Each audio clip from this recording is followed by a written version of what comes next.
All right. Hey everyone, and welcome to Chef AJ Live. I'm your host, Chef AJ, and this is where I introduce you to amazing people like you who are doing great things in the world that I think you should know about. Well, today's the first Tuesday of the month, which means it's time for Straight Talk with Dr. Doug Lisle. He answers your questions if you send them in to us in advance at chefaj.com. Please welcome him back to the show. Nice to see you, Dr. Lisle. Have you been into anything fun this last month since you've been on? I went to Florida to talk with Dr. Scott Stoll at the Whole Foods Market Retreat. So that was good. So can't you see my tan, AJ? Well, not really, but are they doing those kind of retreats, kind of like the way that Dr. McDougall and Dr. Furman used to do those with? Yeah. Yeah. Yeah. So but the Whole Foods people kind of direct it now themselves, and so but we do that a couple times a year, and it's a really good experience.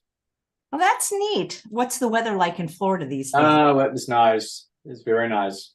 Well, Yeah. I don't want you to like it, and I don't ever want you to move. I'm finally near you, so you I've can. been there, and I've been there in times when it was very hot.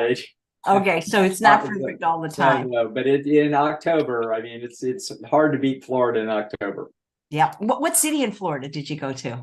It's the Tampa area, Fort Myers, down on the Gulf Coast. Oh, there's a lot of plant-based doctors there, actually. So Yes. that's neat. Yes. Cool. Well, we'll dive right into these. A lot of these questions are on a topic that you've talked about a lot, but people still struggle. So the first question is from Jeanette. Mhm. Hi, Dr. Lisle. I'm a 75-year-old female who has struggled with weight my entire life.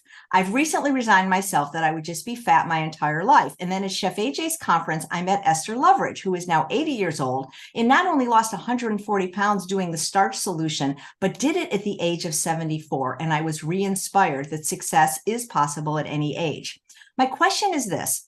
Throughout my life, I have known people who wanted to be successful in different areas, such as show business or sports, but at a certain point, they gave up their dream and went on to live fairly happy lives, but often kept dabbling in those areas as a hobby, such as doing community theater or being on a softball team, for example. But when it comes to weight loss, it seems like people never give up despite repeated and lifelong failure. I still have many friends my age and older that spend thousands of hard-earned dollars on dangerous and ineffective pills, potions, procedures, and programs, and yet thinness still eludes them. What is it about weight loss that makes women so desperate to achieve it at any cost and seemingly never give up the dream of being thinner? Yes, wonderful question. That person sounds like an English major writing. It was so well constructed. Um, it's a great question, and I believe that the answer is that the other things, sports and show business, these are not subject to our control. The success is outside of our control.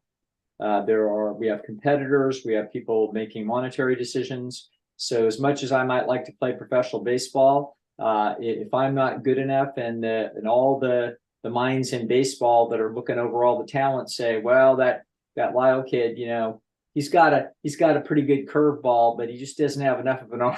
Okay, well, then there's nothing you can do about it. Okay, and if you're an actor or an actress, you may be marvelously talented and beautiful, but the truth of the matter is, if there are 100,000 talented and marvelous people crawling all over Los Angeles, and only about 300 of them are working. So you have to just happen to hit the right thing, so it's out of your control. By the way, I just watched a documentary on Star Wars. I just considered it this fun, rollicking movie. I had no idea how much thought was put into this. This was an extremely carefully constructed storyline. And I was astonished to learn the depth of George Lucas's commitment to that story. I also was astounded at watching the tape of as he had actors read. I had never seen actors read for part before. I didn't know how it was done. And so they're just sitting there side by side next to each other, and they're reading their lines. And I can't believe how good they are at reading the lines.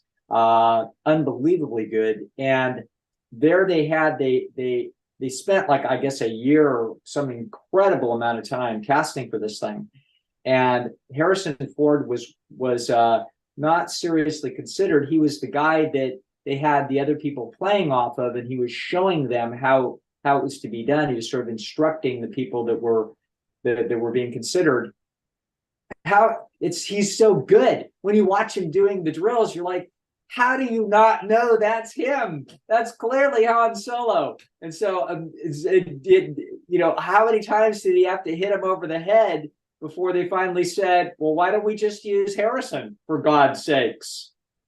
Incredible to me. So do you imagine that Harrison Ford is sitting in the part reading it? He's the expert reader for other actors, and then they don't cast him, and his whole career looks different. So this shows you that your success is not under your own control in Hollywood. You could be right there on the 1 inch line, and somehow that's the difference between being a $500 million actor and being a guy that manages a car wash. Okay, so apparently Michael Landon parked cars around Hollywood as a young man, and somebody looked at that handsome kid and said, you ought to try to be an actor. All right. So that's the long answer to the story of Hollywood and many other things in life that we have to give up on. So maybe you wanted to be a professional artist and you're very good, and but you paint and you try to sell, and it turns out that the market just isn't, there's no way for you to access your market well enough for you to make a living at it. That doesn't mean you're not outstanding. It just means that you're not one of the rare people that somehow tickle the consumers in just the right way. So that's different than weight loss. Weight loss, there's nobody in your way but you.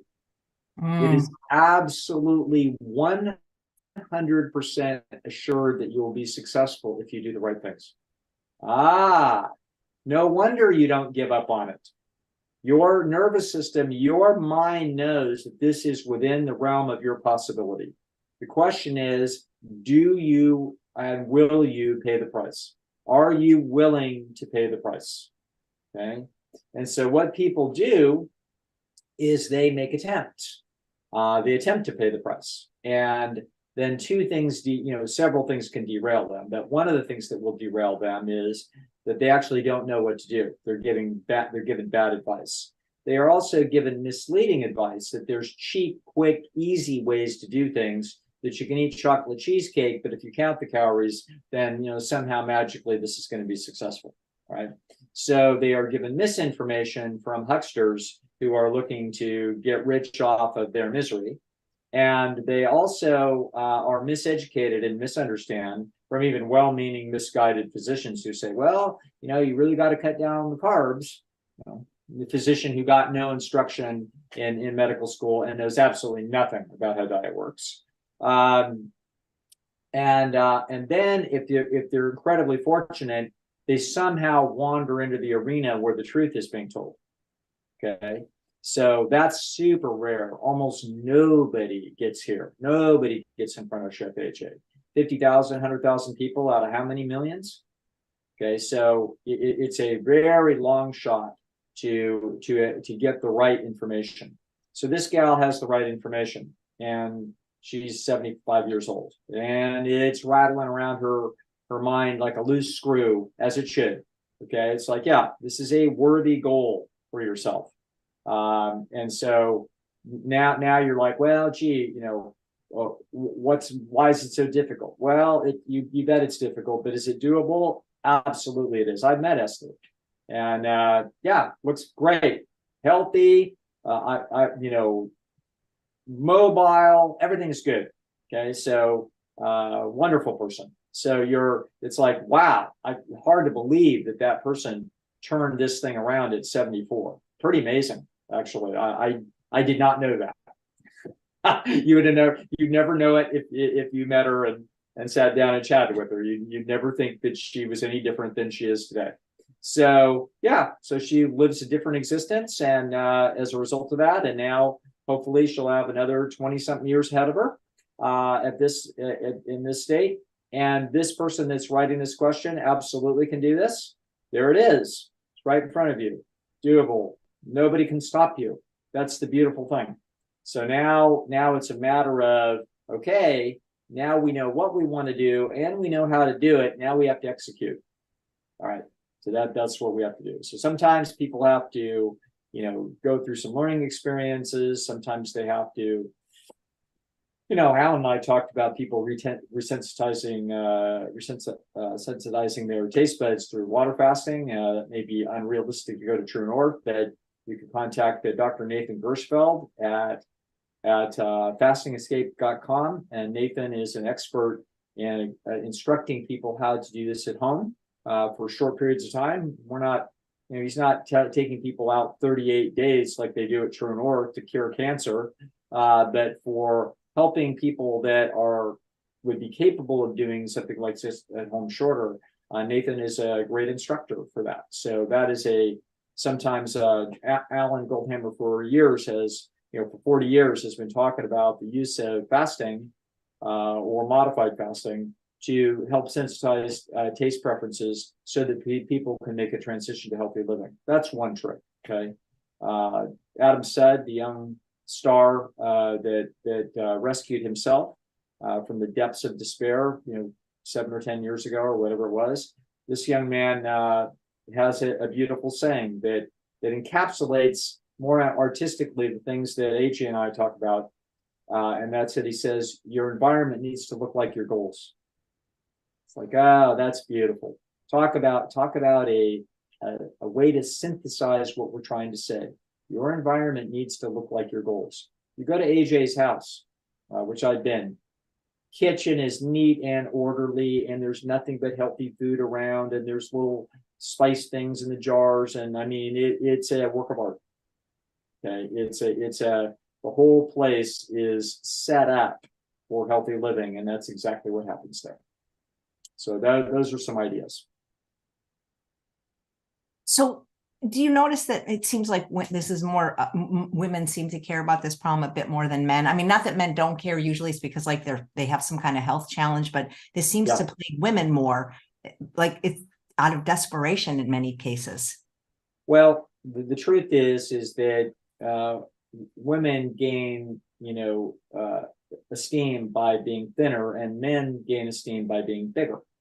Okay, so if a guy's 15, 20 pounds overweight in terms of fat, that's not really a bad thing. He's just a bigger guy. So it depends on what it all looks like. So most men would prefer to be 6'2", 230 than 6'2", 160. So this is part and parcel. This has to do with the natural history of the preferences of the opposite sex in terms of what it is that they find physically appealing. Women find big, strong men, even if they're overweight, more appealing than they find skinny men. Okay. The opposite is not true for men looking at women. So that winds up being puts more pressure on women to lose weight and more pressure on men to gain weight. So there's something like 2 million men in the United States that are using anabolic steroids that are shrinking their testicles and will make them impotent. Okay, so why are they doing that? They are doing that so that they gain muscle mass, so that they're more attractive to women. So there's probably, so as there's all kinds of bariatric surgeries and drug addicts being caused by amphetamines to lose weight, all kinds of trouble. Okay, particularly on the female side of the equation. On the male side of the equation, you've got guys cannibalizing their own testicles as a result of feedback loops from shooting up testosterone, for God's sakes. So, and causing themselves cancer. So, it's tough on everybody, and everybody that's looking for shortcuts is going to ultimately wind up disappointed. So, the way to do things, if you want to be a bigger, stronger man, is to get to the gym and put those muscles under force in a way that you're somebody that's knowledgeable would tell you to do without getting hurt. And then you will build to the level of your anabolic competence, which is dictated by your genetic code. If you're a woman, you are going to want to eat healthy, do things correctly, and not try to starve yourself, and not try to use bizarre techniques to try to go underneath what you would naturally get to.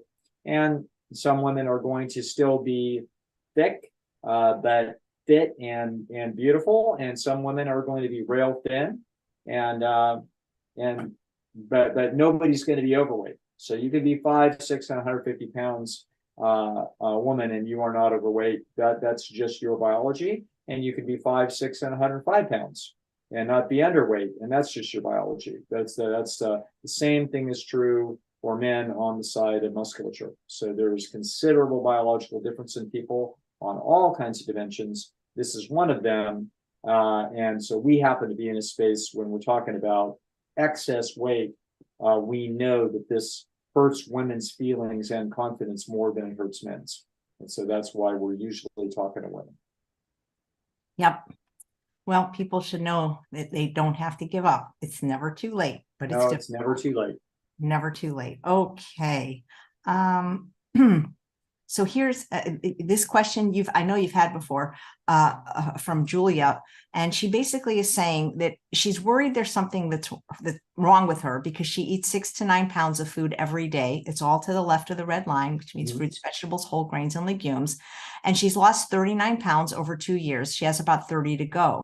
How do we get over the embarrassment of eating so much more food than everyone else I know? I've brought this to you before with a mutual friend of ours that people were criticizing this person because they were still a little overweight. And they go, that's why you're overweight, even though their huge plate of food had nowhere near as many calories as what everybody else was eating. Yeah, first thing, don't be eating in front of other people, for God's sakes. Only eat in front of people that know what's going on. So that's the first thing. First things first. Okay, so nobody ever looks at anything that I eat. I eat basically in private, which is where it would make sense. However, there's an additional question there, and there's something to be looked at. So this is a lot of success. If she's lost 39 pounds from doing this, the 6 to 9 pounds of food a day is a massive amount of food. I have to tell you, it also is bringing up a little issue, and that is that AJ's red line it's a warning. It's not a steel wall. It's meant to explain that is what we are attempting to average for calorie density. We are not trying to eat everything below that level of calorie density. That is supposed to be the average that we are aiming for. Big difference. Okay, so that would mean, in principle, for every calorie we eat to the left of the red line, we would eat a calorie to the right of the red line, equidistant. Okay, so there's no way that I eat everything to the left of the red line, and Alan Goldhammer would never recommend that everybody eats everything to the left of the red line.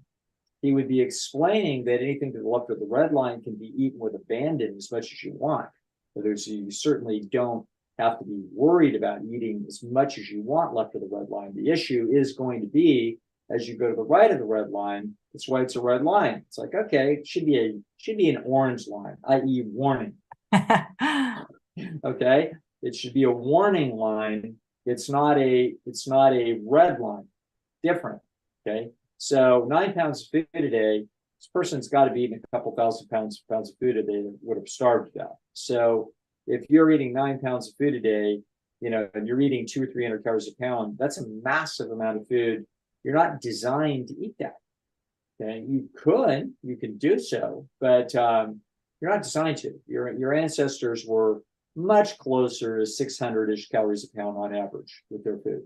So one thing that you can consider is adding some food into the diet that is of higher calorie density, that is intermediate level calorie density. So let's talk about a few things. Tofu's 550 calories a pound. Okay, that's getting close to the line. For some people, depending upon who you are, a pasta. Pasta is about 600 calories a pound in the noodle form of wheat pasta. But it's not that rich. In other words, we're trying to average maybe 6 or 573 or whatever anybody thinks it is.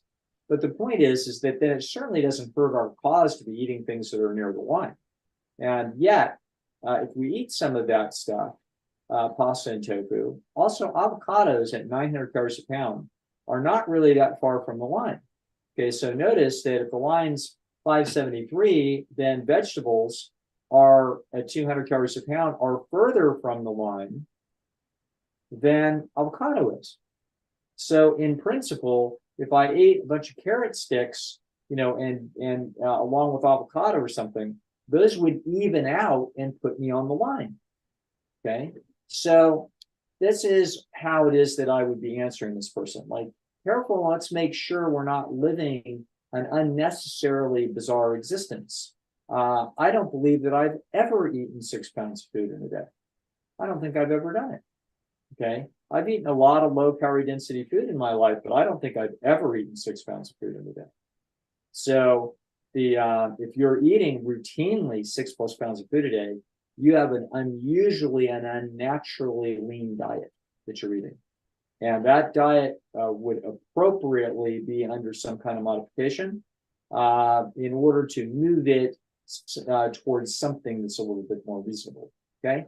And that might be able to take you all the way down to 5 calories a pound. I mean, excuse me, 5 pounds of food a day, at which point things aren't so bizarre. So keep that in mind. Otherwise, what other people think, you have to defend yourself. If you're going to do something very unusual that's going to upset people, then don't eat around them, for God's sakes. I don't. Yeah, I keep my diet to myself largely. Nobody bothers me. All right. Well, I just hope she doesn't like feel bad and tries to eat less, because like, think about Robbie Barbero. He literally eats 14 pounds of food a day because he doesn't, he's 80-10-10 mostly. I understand that.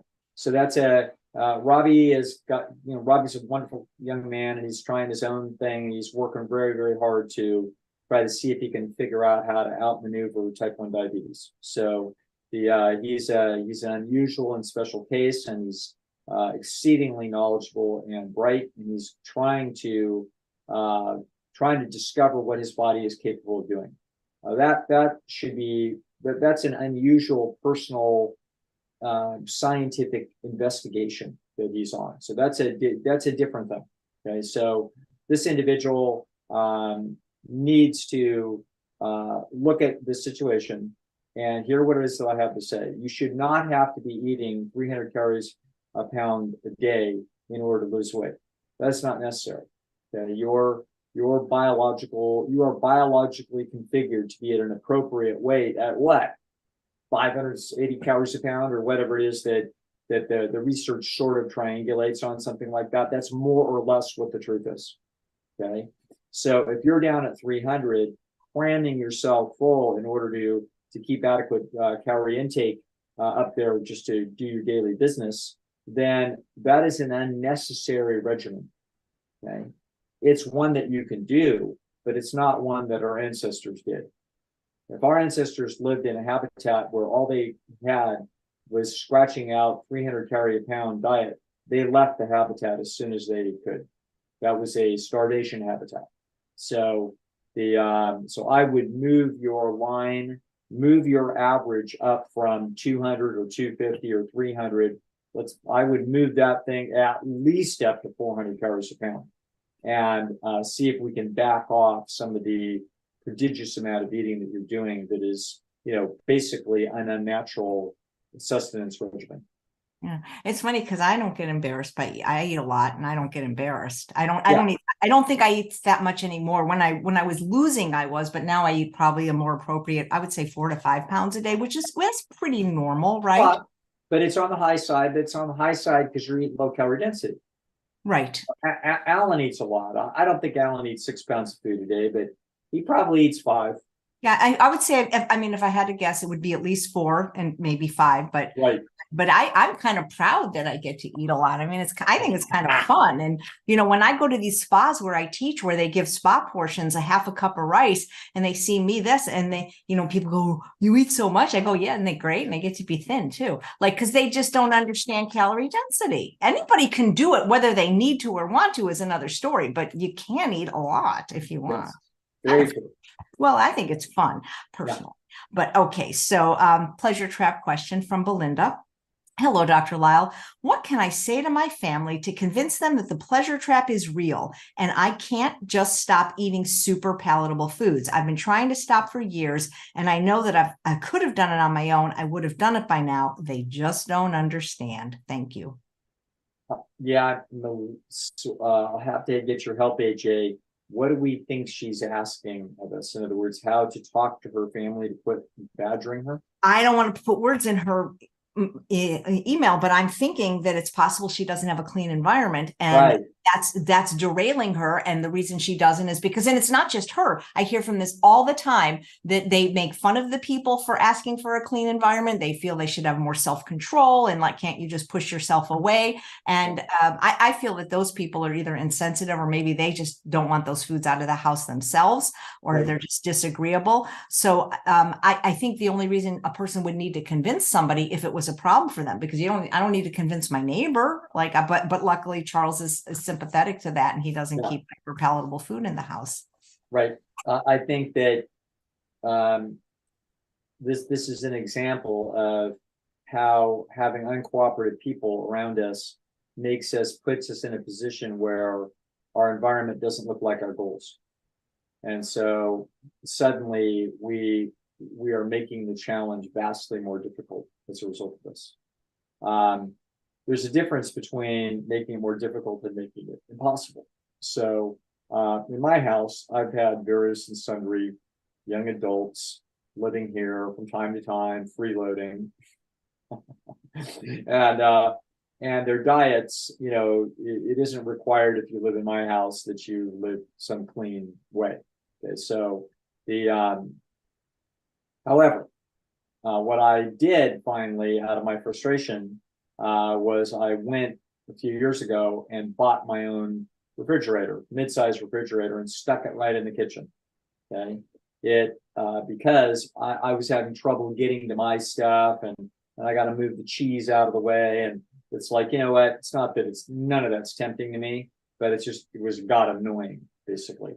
And so I moved a new refrigerator in on the other side of the kitchen, and stuck it over there. And literally, I forget that the big house refrigerator is even in the house. I don't even see that refrigerator. I walk right past it. I never think about what's in there. I never open it. It's like it doesn't exist. And that's because as an animal, like, I'm all about reinforcement under location. So where my food is my food is in my refrigerator. And the rule is you can take anything out of my refrigerator you want, but you can't put anything in there. Okay.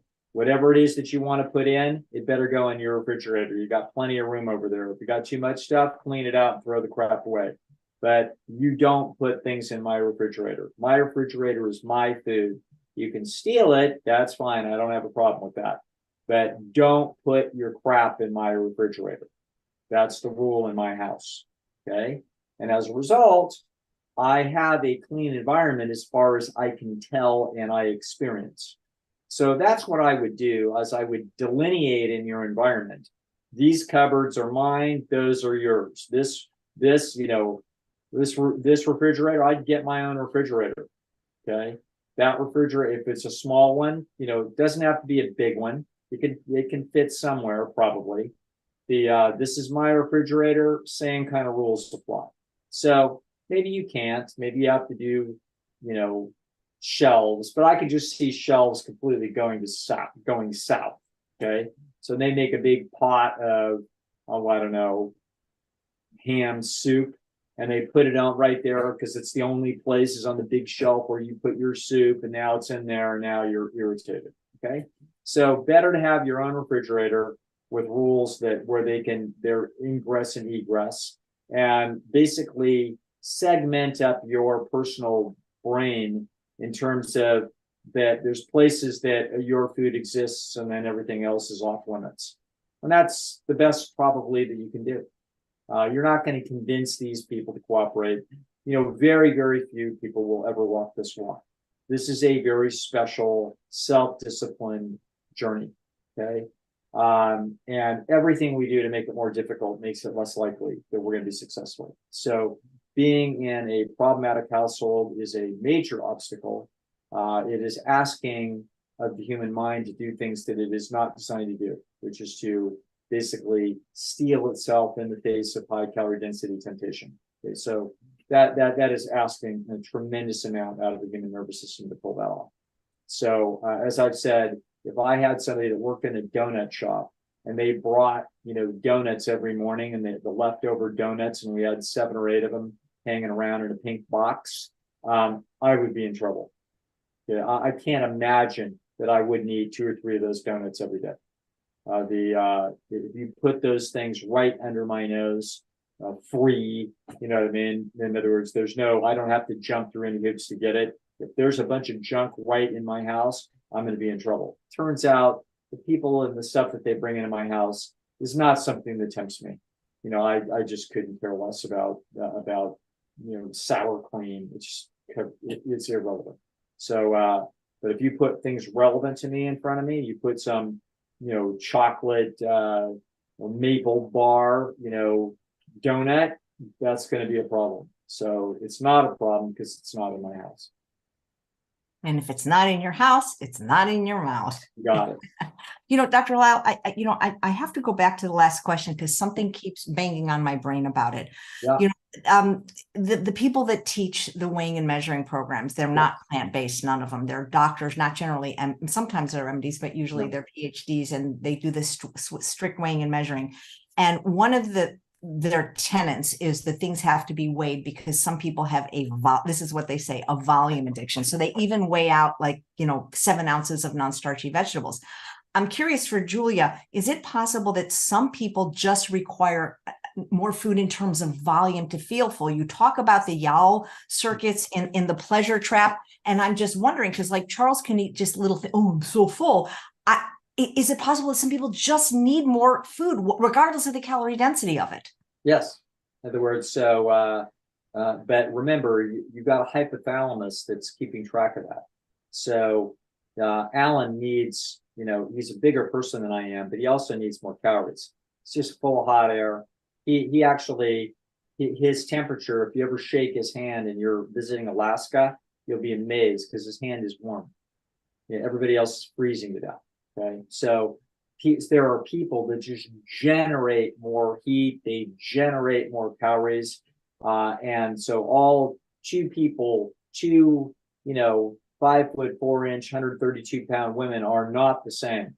They may be very similar in build, they may even be sisters, they look similar, but they are not the same biologically. One of them will probably be burning 200 more calories than the other one, just by virtue of differences in biology. So absolutely.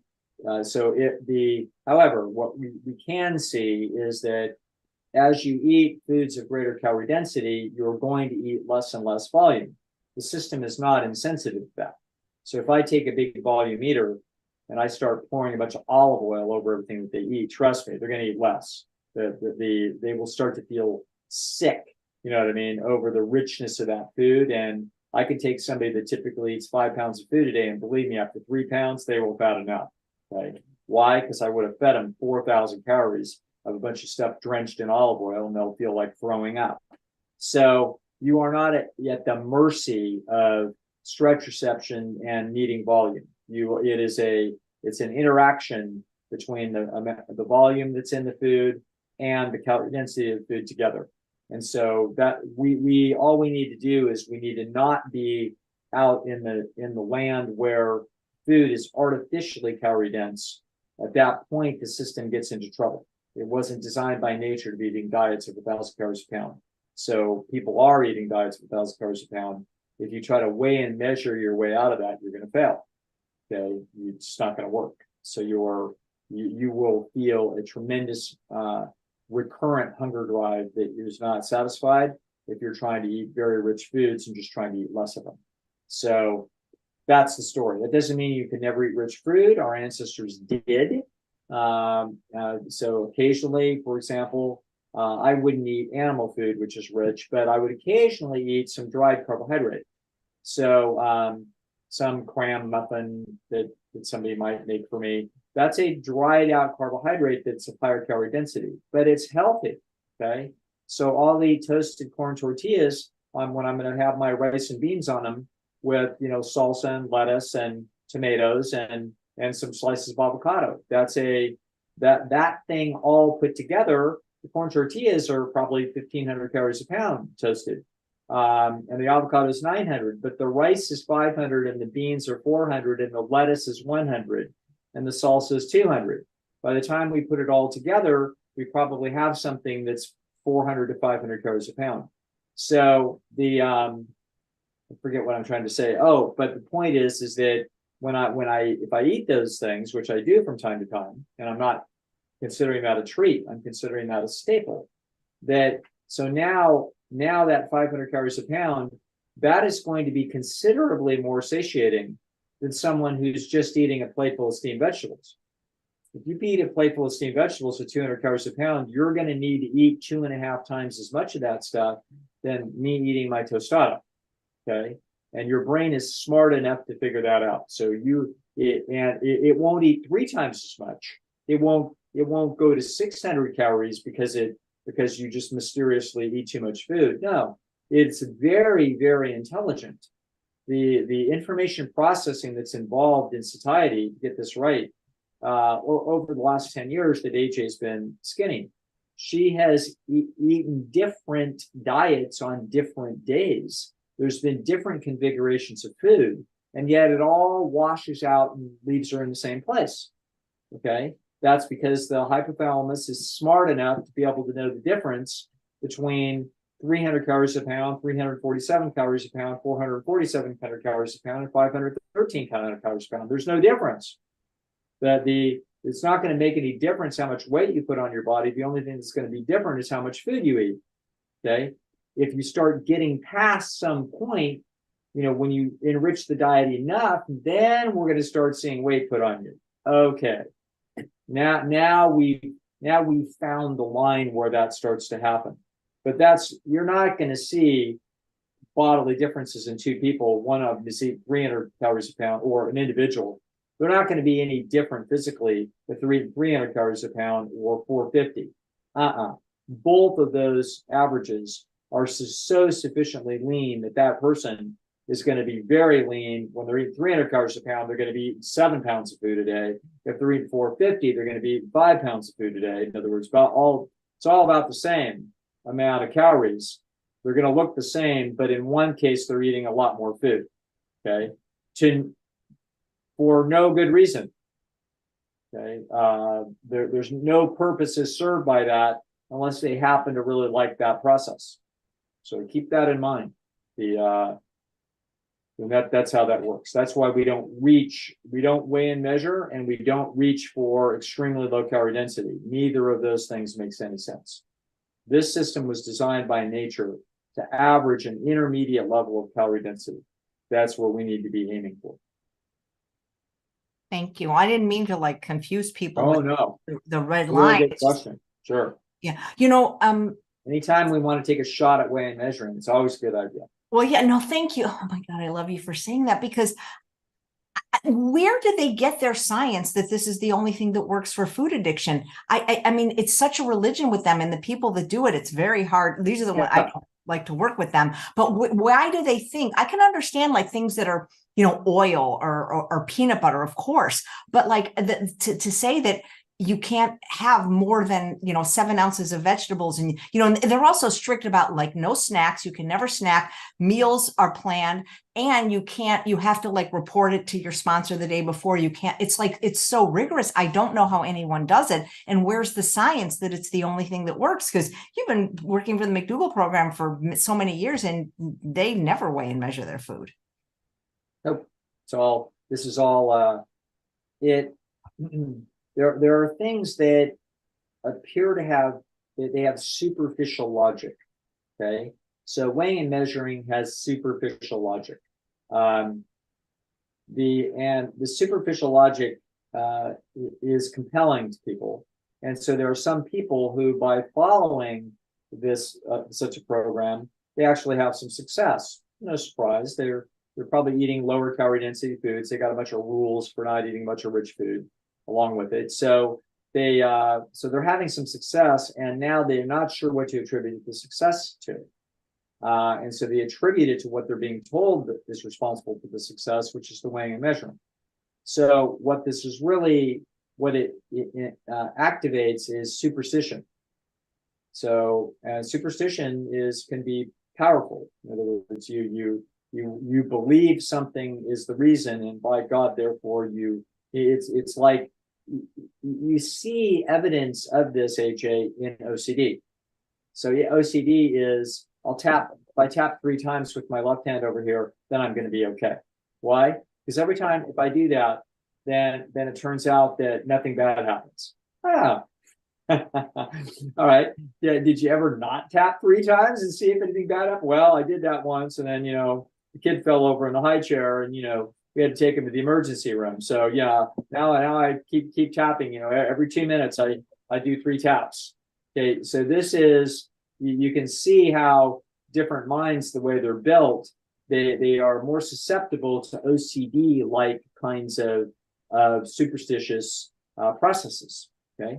So and so that's what that is. And so a weighing measuring program where somebody tenaciously holds on to it, you're watching a superstitious process. No, I mean, I kind of shrug my shoulders. It's like, as we do at anything. I've got friends of mine with OCD, and they do goofy little things. Got a whole bunch of them. In fact, I don't know why I'm surrounded by people with OCD. And so this is and most of the time, I mean, it's harmless. It's a little bit annoying, so I got a friend of mine that every once in a while he hits a bump in the road and he has to go around the block and make sure he didn't hit somebody and kill him. Okay. It's like, you obviously didn't hit anybody and kill him. He's like, yeah, but I didn't see whether or not when I went over that bump, whether that was a human or not. Okay. So that sort of little hyper conscientious anxiety, winds up, just drive around the block and then check. So you got people that can't leave the house without checking the stove 15 times. And then even then, it's hard to get in the driveway and get out of the house. So OCD-like tendencies, these are these are akin to human conscientiousness. And so that's what they are. They're a kinship to this. And so weighing and measuring plays actually quite well with OCD-like personalities in this domain. It grabs a hold of them and will cause a swirling cauldron of superstitious-like thinking and behavior. And then lo and behold, they have some success, and they're so desperate to hold on to it that they just keep they don't want to hear anything that's outside of this sort of superstitious configuration. So they get so mad. They get so mad when people mention it at all. Like they're vehement. We're gonna get a lot of comments about this. Right. All good. I mean, but this is in some ways, AJ, a lot of superstitions don't really harm anybody. They're just kind of amusing from afar. And you can see it in all kinds of people. I mean, even I, have caught myself with little superstitious little thinking from time to time. It lasts about 4 minutes, but it isn't that it's not possible. So anyway, that's the whole bunch of where weighing measuring comes from. It comes from a superficial logic that if I make sure I don't eat too much, if I weigh it out, then I haven't eaten too much. Okay, that's true, but all the animals in nature, they don't eat too much, and not a single one of them has a scale. So what the hell? What do you think is actually going on here? So but that's okay. It persists, and it's a waste of time and energy, and it's just like all OCD. OCD is its own private little jail. Okay, and it exacts a price. I mean, it's not a disease. It's a feature of individual personalities, and they're never going to get rid of it. You can dial it down by challenging by essentially getting evidence that contradicts the superstitious thinking. So that's how my friend can reduce down his checking the bumps by actually not checking them, and then finding out that in fact he is not being chased down by the police and nobody's coming to his door, even though he did have a bump in the road last week. It turns out that there's cameras all over the place, and somehow nobody was reported dead. Okay, hand washers, OCD therapists will make them rub their feet on the floor, you know what I mean, rub their hands on the floor, and then pick up a carrot and eat it, and then find out that they didn't die as a result of contamination. So OCD therapists will make people essentially do what it is that they most fear, and then discover that their fears were an exaggeration. That is the treatment of OCD. Okay, it's more elegant than that. That's why we have Dr. Laura Bruce. Dr. Laura Bruce, we ought to sick her on weighing and measuring people.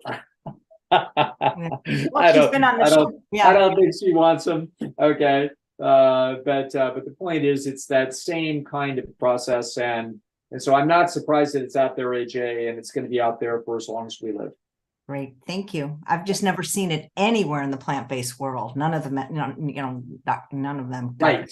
Dr. Goldhammer, none of them. Yeah. No, we're promoting the accurate concept.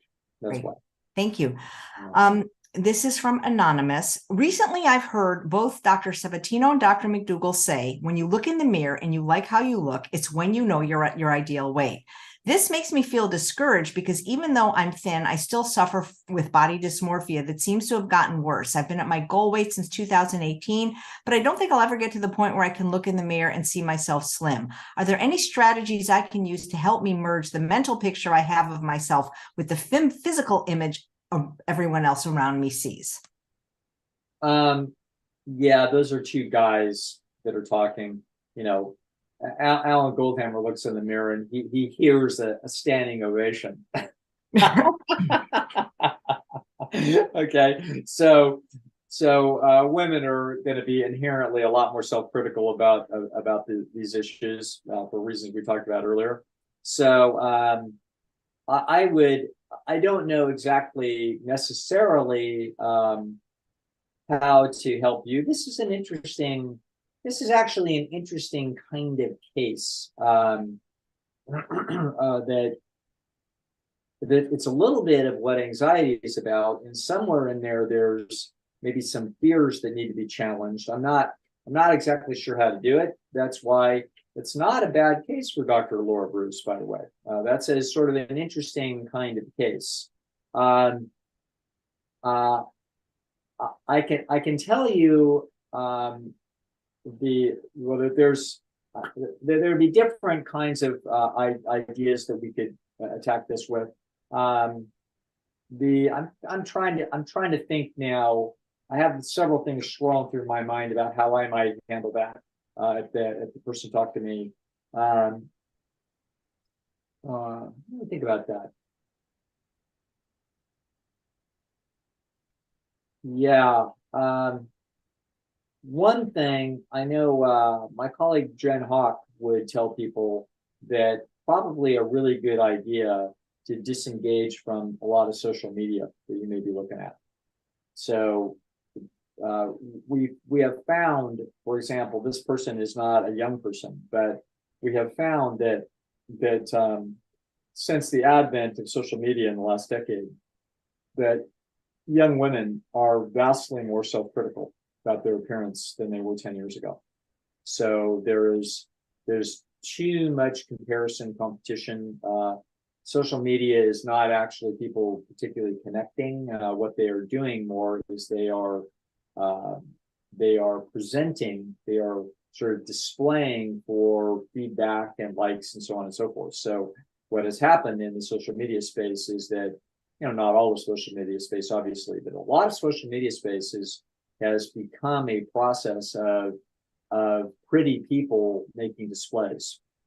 And so as a result of that, God knows why somebody is following some pretty girl who's 30 years old and 114 pounds. It's like, following. Why are we following? What does she know? What does she do? Who cares? Okay. But people do this. And as a result of that, it's one thing if a person's an educator, for goodness sakes, but you can basically get yourself inundated with social media and basically screens and comparisons that can make you very, very self-conscious.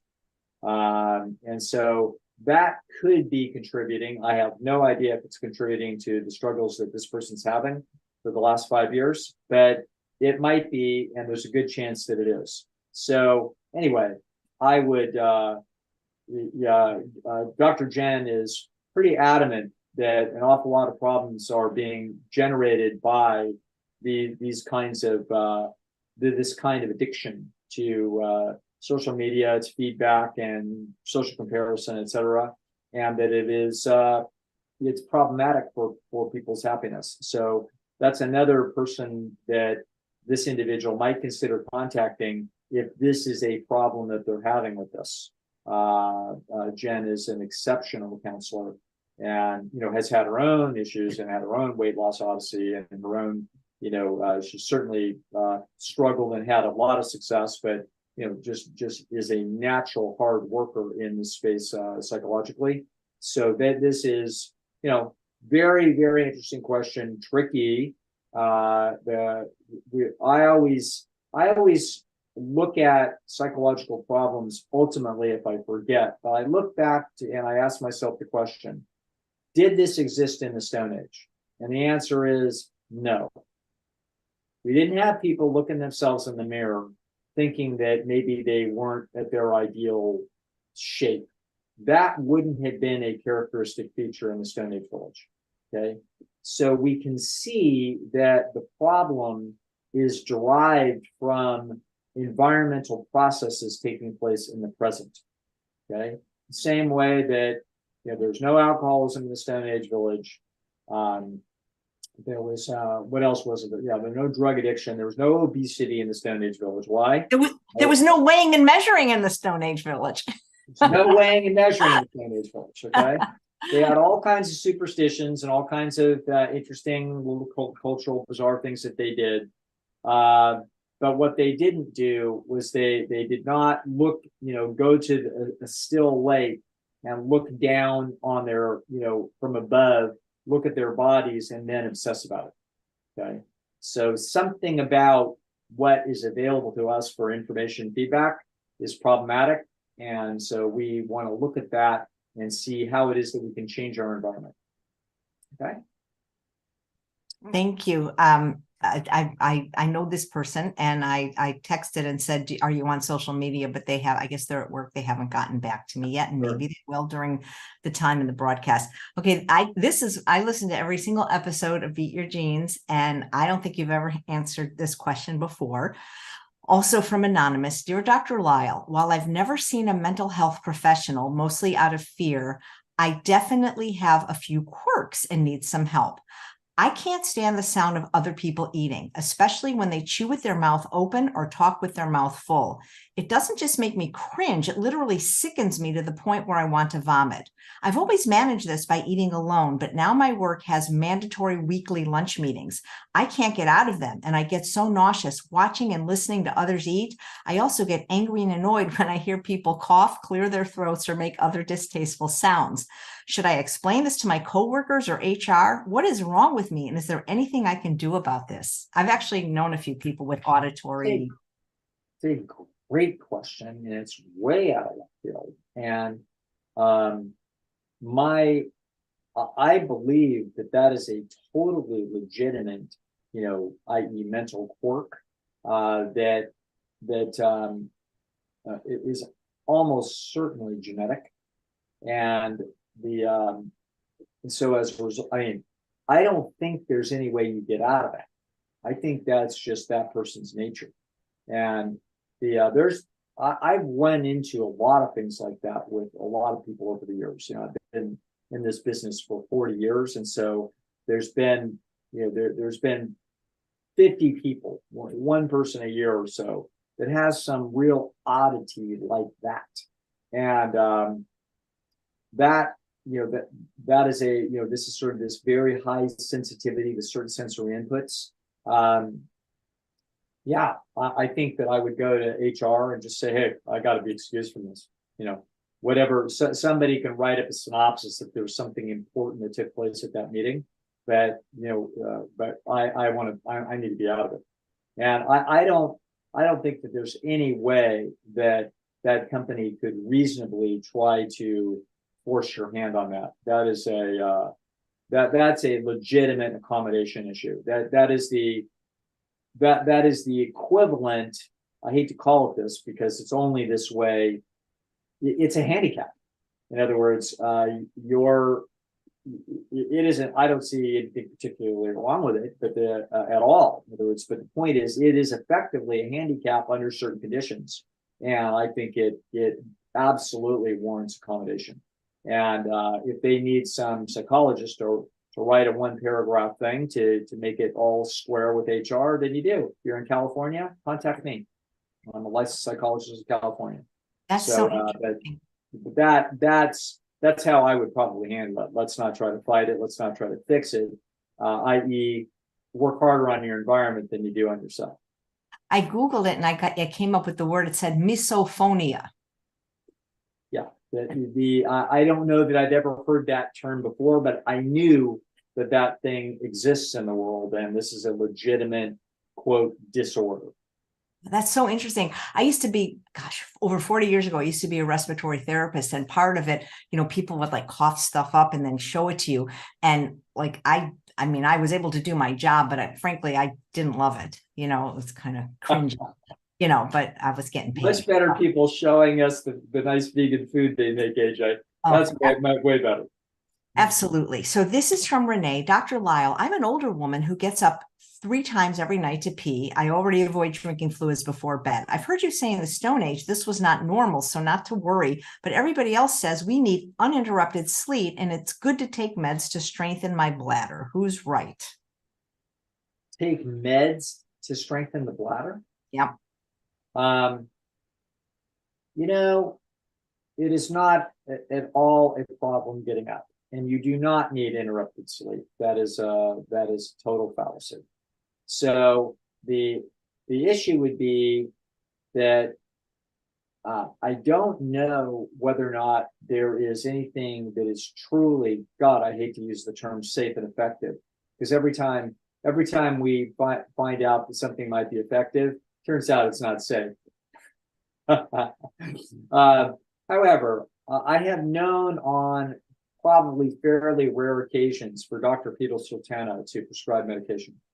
So not often. It's not something that Peter doesn't reach for very often. But this is a kind of a case. It's not an emergency situation, but I think that this warrants a 20-minute, phone call consultation with Dr. Peter Sultana at True North.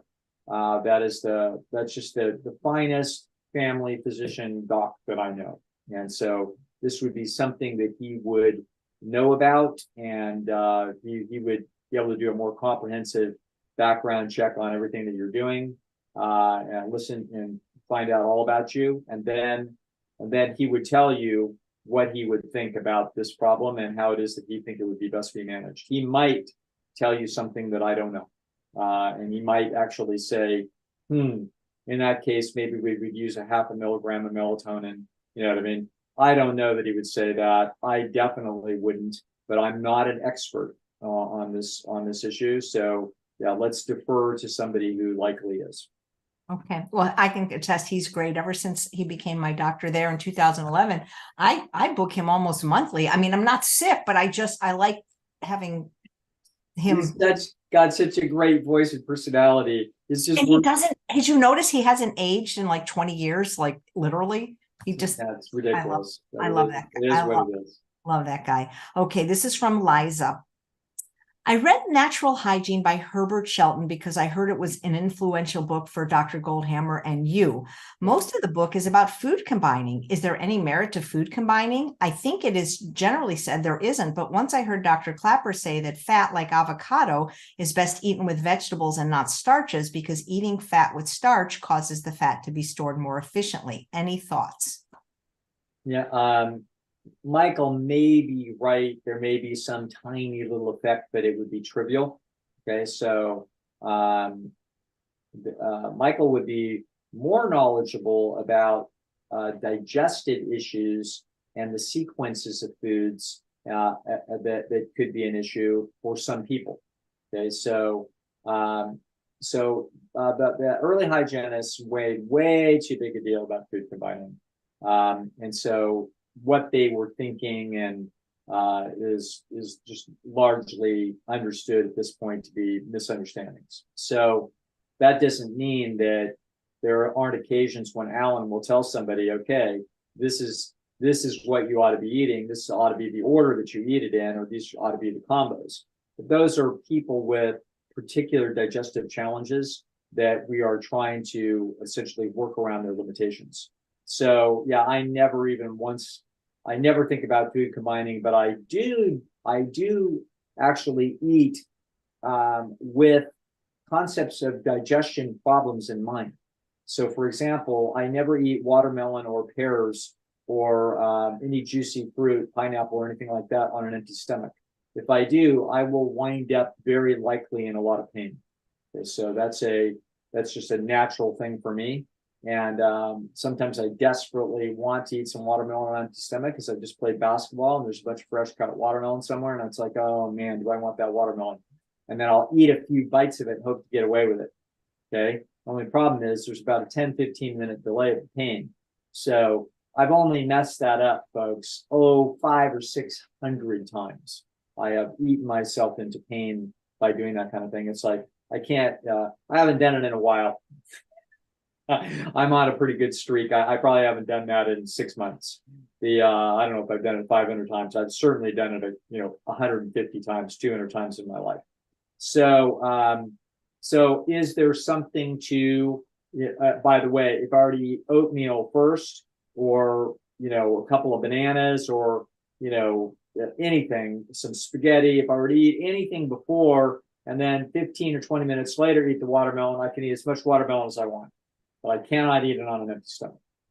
Okay, so, which is a shame because I love watermelon. It's my favorite thing. So the bottom line is that the old Shelton thinking, the old guys were seeing some things, they were playing around with some ideas, but they didn't know, and so they were giving you the best that they knew in 1930. We know a lot better now, and so yeah, I would not take food combining as a concept seriously at all. Thank you.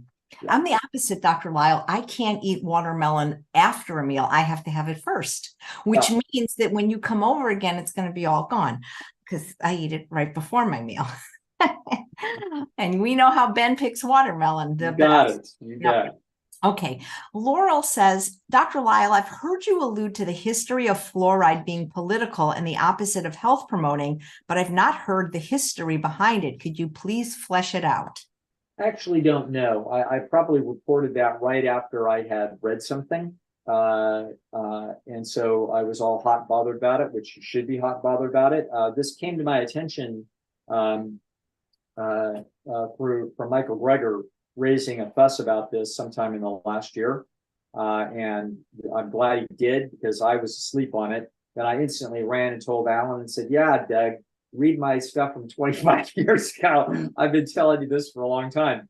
So, but I don't think even Alan knew how destructive it was. It's very destructive. And when I say political, usually not too far, there's a phrase in the world that we know. It's called political economy. Okay. That's kind of interesting. Is that kind of like politics and economics are kind of mixed up together? And the answer is yes, they are mixed up together. They are cousins. They are intertwined. Okay. And so when I say political, I mean there's money in it for somebody. And so as a result, the push for fluoridation has not been solely the result of well-meaning but ignorant people at the CDC trying to help you have less cavities. No, there has been money involved, which is obviously true now that the research evidence has been increasingly clear about how destructive it is, and the CDC has not changed their policy. So the CDC, on the one hand, will report how destructive it is, and on the one hand, they'll report about how great it is. You figure that out. You figure that one out. When you look at something that's that bizarre, you understand that dollar signs are guiding somebody's mouth, which is exactly what's going on. So fluoride is bad news, and you should get away from fluoride basically as quickly and reasonably and responsibly and affordably as you can. That you do not want it inside of you. Nice. You want to stop, or you want to stop, or you want to take more questions? We have. We'll go one more question. Hard to pick, but they all came in the same day. Okay, well, this is an interesting one from Renee, who says you're her favorite guest. She says, "Dear Dr. Lisle, you mentioned that women are in general peaceful, but always in sexual competition with other women in the village. Do less attractive women always feel threatened by more attractive women? Is it just impossible for them to be genuinely peaceful with their own less attractive physical attributes, which make them less competitive?" People differ in sort of how competitive they are and what their situation means to them. So you have to understand that in these competitions are sort of in principle.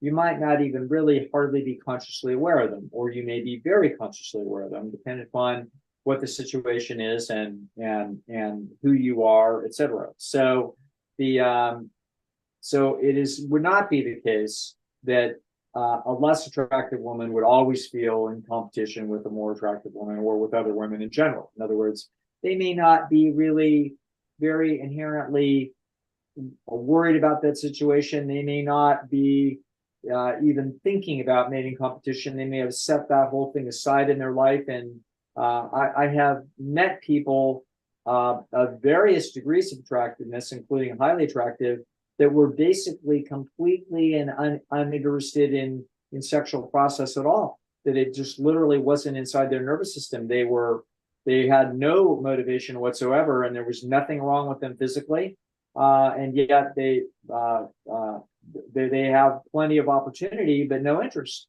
Okay, so when I make comments that I'm assuming that they're reporting what I said, because I can't remember what I said. But what I'm reporting on when you hear me talk like that is you're hearing me summarize the dynamics of human evolution. Okay, so summarizing the dynamics of human evolution is not telling you the story of every single individual's personal experience. The story of human evolution is largely about all kinds of heterosexual sexual competition and reproduction and child rearing and all that kind of stuff.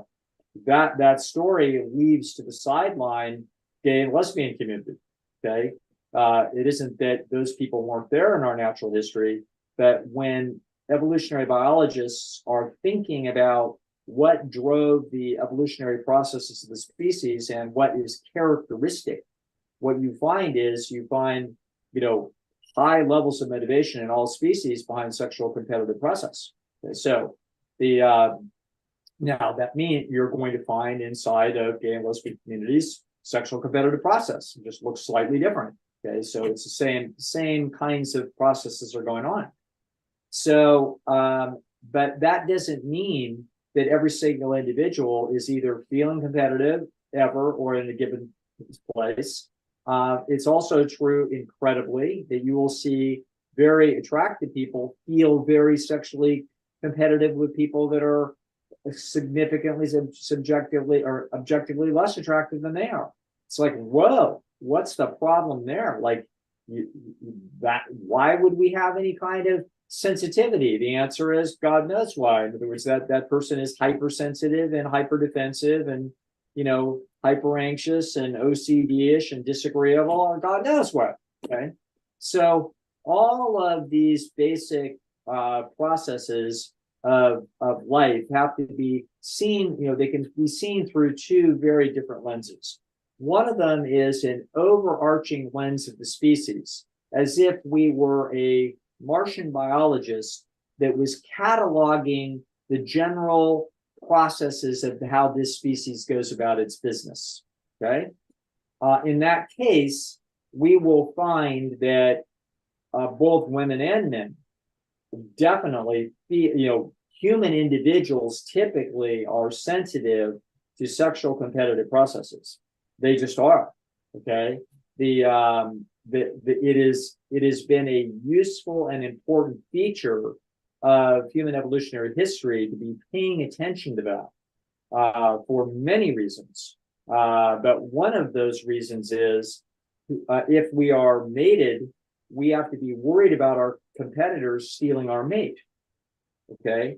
In certain animals, they don't have to do that because there aren't long-term pair bond situations where both parents invest in offspring, but in humans, they do. So as a result, human beings are inherently pair bondish in their sexual psychology. And as a result of that, they have something to lose if they lose their mate, and they could lose their mate to competitors. So therefore, it makes sense that they have competitive sensitivity to possible competitors. They are naturally competitive in that way, and they are generally aware of people that would be competitive for them. So, I'm not saying anything that is even remotely controversial or should be surprised about. Every girl knows that if she's having lunch with her boyfriend and then the waitress comes over and the waitress is very sexually attractive, there's a dynamic between those three people right there that can be uncomfortable. That is because of the awareness that people have about competitive process. So in answer to the question, the answer is no, people aren't always thinking about these things, and they aren't always going to be influential in their decision making or in their life experience. But in general, for the species, if we were to look at general species processes, people are absolutely aware of their competitive standing. They should be aware of their competitive standing because their competitive standing is an analysis of their threats and their opportunities. And so they should be aware of their threats and opportunities in the same way that a rabbit is aware of the threats and opportunities. It looks out at the carrots and it looks looking out for the foxes. You're designed by nature to analyze threats and opportunities in your environment and to essentially then configure behavior that is optimal for genetic success within the threats and opportunities space that you have. That would mean that if you're in a village environment or any other environment and there's potential sexual competitors around as well as potential sexual opportunities around, you should have some sense of what your competitive standing is in order to be sensitive to threats and to be also aware of opportunities. That would be the state of the organism writ large. Oh boy. Yeah. Oh, well. Why is life so hard? Well, you know what, AJ? I was talking to a relatively young person recently who, after really trying to find Miss Right, said, you know what? Sometimes I just feel like quitting the whole thing. And the truth is, that's exactly what people will feel from time to time. They'll just feel like, oh, it is hard. Boy, it's just really hard. You know, it's really hard to make things work. And so sometimes you do need a break. And sometimes that break can be long or short. But usually what will happen is, you know, depending upon where you are age-wise and your personality, usually then nature will drag you back into the game at some point, you know, even if it's hard, because it's a part of, it's one of the games we were meant to have to face. But in the Stone Age, if they didn't have mirrors, did they know who was more attractive and who was less? Yeah, you could tell. This is what Cooley 100 years ago called the looking glass self. In other words, you know because you can tell by how people treat you. Okay, and you can tell. You know, you got your own eyes to tell how attractive other people are. That's genetic. You can analyze that very well. You've got mechanisms inside of you. Men will swear that they can't tell what men are attractive. Like, oh, I can't tell. Yes, they can. You just have to do the science right. So men know very well what other men are attractive, and women, and they certainly know the attractiveness of women, and women know how attractive men are, and women know how attractive other women are. The only thing you can't tell necessarily without mirrors would be yourself. But how would you know? You would know by how other people treated you. That's how you would know. Okay. So you have in you a self-confidence level about your attractiveness, which is independent of you staring in the mirror. It's a derivative of what has transpired in your lifetime, in your interactions with other people. How they have treated you along the way tells you a great deal. Okay. So if you're a handsome or beautiful person, you've had handsome and beautiful people coming onto you in this lifetime. If you are average, you may have had that happen once in a while, but you haven't had it happen often. Okay. And so through the feedback that you have received, you get the data and you have that as part of your self-concept. And it is, necessary that be part of your self-concept, so you know when a good deal comes along. Okay. Yeah. If you need to have that in evolution, you need to know, hey, I'm kind of average, but this person's above average and they're interested in me. Therefore, I should be very interested. I have to take this very seriously. Okay. That is, you have to know a bargain when you see it. And that's why it is that you naturally have self-calibrating equipment that is more a derivative of how other people treat you than it is what it is that you see in the mirror. Do blind people have to deal with this? Of course. So blind people absolutely have awareness of their own attractiveness as a result of how other people treat them. So if you're a very beautiful, handsome person that's blind, you know it. Wow. You are well aware of that, et cetera. So yeah, that is a fantastic PhD dissertation project for somebody, AJ, that you just ran across. Literally self-image, self-confidence, and feedback, calibration processes in blind. That would be very illuminating, even though we already know quite a bit, but I'm sure that's beautiful territory for the exploration of how these things work. I used to volunteer at the Braille Institute when I lived in LA teaching cooking. And I noticed that like the people that were blind from birth, they seemed to suffer less than the people that lost their sight as a result of like diabetes or an accident later, that it was much harder for them than the people that were always blind. Yeah, probably so. Yeah, that makes sense. Anyway. All right, AJ. All right. Thanks, Dr. Lisle. So great to see you. Happy Thanksgiving, since I won't see you till next month. Good. Eat healthy. Keep looking good, AJ. All right. Thank you. And thanks all of you for watching another episode of Chef AJ Live. Please come back tomorrow. My guest, Ainsley Bigby, I met at Rancho La Puerta. She's going to teach you how to pack a carry-on bag and pack for the whole week. It's fantastic, her presentation. Take care, everyone. Bye-bye.